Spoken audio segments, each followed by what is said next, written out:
What's up everybody, welcome back to another episode of BH Brewing. Today's video is an overall review of the Beerhawk Advent Calendar and whether I think it was worth the money. So I know a few people did reviews of the Beerhawk Advent Calendar when they first received it. Personally I didn't think that was overly fair. I think surely you have to try all the beers that are in the calendar before you can give your judgment on whether the calendar is any good and whether it's worth any money. For me, I think around the price point that it was, I think I got it for £50 in the kind of Black Friday sales. Before that it was, I think, £60 when it first came out if you pre-ordered it. I think you also got a few little extra bits with it. Beer goggles, I think, was one of them. I think for around that price point it is good value. You do get 24 beers, they're not miniatures, they're all, you know, 330, pretty much all of them are 330. You get a couple that are a little larger, one tinny that was, I think maybe two tinnies that were like 440. So the value's definitely there. You're definitely getting your money's worth in terms of beer, in my opinion. Well, the amount of beer at least anyway. In terms of the quality of beer, for me I thought the quality was pretty good. There was kind of like about 5 in there that I absolutely loved. They were, what were they? Kind of the Wild Beer Murmur, that was really nice. Magic Rock, Dark Arts Hazelnut, that was really nice. Thornbridge Guava Christmas, that was really, really nice. For Pure Into the Woods, the gingerbread beer, that was really, really nice. There was a few others I'm just trying to remember off the top of my head. Oh, the Camden Special Hells, really like that one. And then there was that one we had yesterday, the Grand Reserve. I can't remember the name of the brewery. So for me there was kind of like those beers, the ones I absolutely loved. So there was about 5, was I say 5 or 6 around there in the number that beers I thought, fuck me, these are really, really good beers and beers that I've not had before.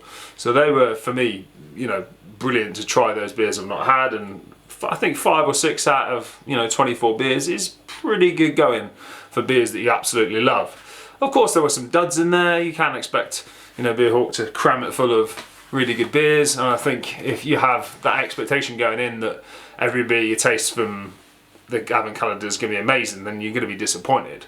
There was obviously going to be some filler in there, some stuff you go, well, should this really be in there?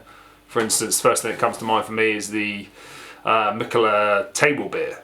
To me, I just, you know, what's the point of putting a table beer in? It's like getting fucking Carlsberg and sticking it in, do you know what I mean?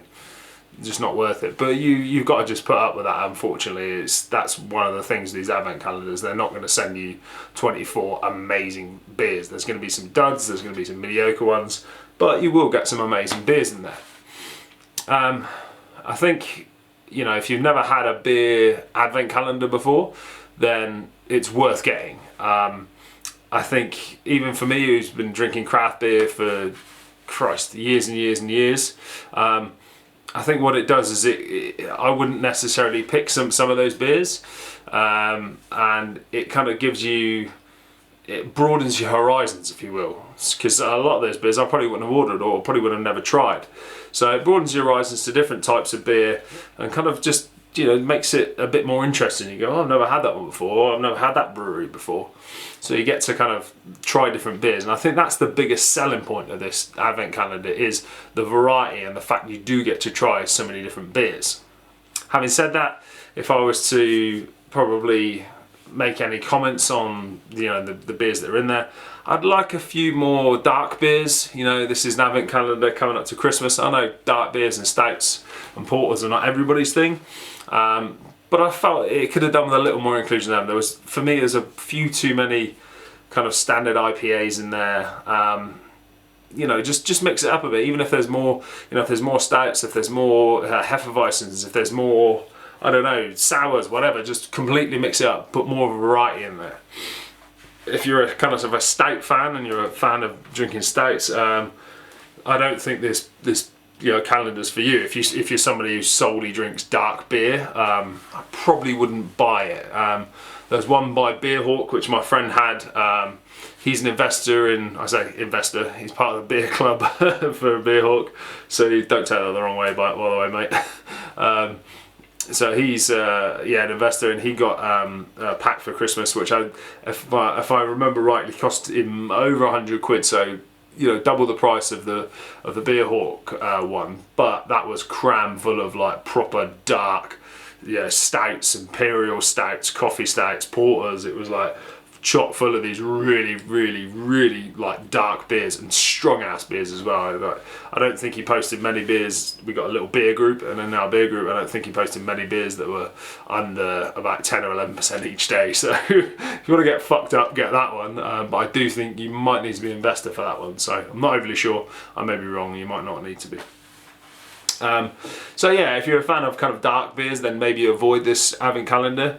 If you're looking to kind of discover new beers, and even if you think, like me, I've fucking tried every beer under the sun, there's loads out that you haven't tried. Don't necessarily think that you tried every beer, because you haven't. I was kind of that way, thought, yeah, I've tried loads of beers, and you get the advent calendar, you go, okay, I've had a couple of these breweries. So, new breweries are popping up all the time, new beers are coming out all the time.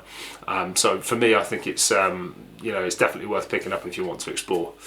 In terms of the construction of the actual advent calendar and the box it came in and everything else, a little disappointed in that regard. I mean, I feel it could have been a little sturdier. You probably may have noticed when we were kind of on the earlier days, once you got down to that second row, you would see some of the kind of cardboard bending over, and that's weird because you only had kind of one shelf of beers on top of it. So the second was a bit bent. Was actually second kind of shelf was more bent than the third, believe it or not, which is a bit weird.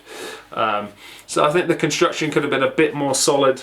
Having said that, obviously the thing's made out of cardboard. There's no plastic in there, so I think that's a big plus point if you're one for saving the environment, which I am. I try and recycle, everything I use. So props to Beer Hawk for putting together a calendar that's not full of shit that's not recyclable. So props to them for that. But overall construction, I thought could have been a little better. I think the other thing is obviously the size of it. For me, what I was doing most mornings was, you saw, was kind of opening the doors up, taking the beer out, and then sticking it in the fridge. And then by the time I got back, and then it was nice and drinkable. I mean, if you were to buy this, don't think you're going to fit it in a fridge, because you probably ain't. The thing's fucking massive, absolutely gigantic. But still good nonetheless. So overall, would I buy the Beer Hawk Advent Calendar again next year? Yeah, I think I probably would. I think there's enough variety in there. The price point is decent, and the selection of beer is good. Like I said, my only kind of small negative is the construction of it, and I just wish there was a bit more variety in terms of different styles of beers. But generally, I thought it was really enjoyable, really, really nice. If you want to check out any of the reviews that I've done on the previous beers, just have a look on the channel. All the ones from every single day of the Advent Calendar are there. Obviously you might not want to watch all 24, you might get a bit bored, but you can hand pick and select. There's also a playlist there. If you are that inclined to watch every single one, then hey, I ain't going to stop you. So that's all for this episode. Thank you very much for watching my review of the Beer Hawk Advent Calendar, and we'll see you next time. Cheers.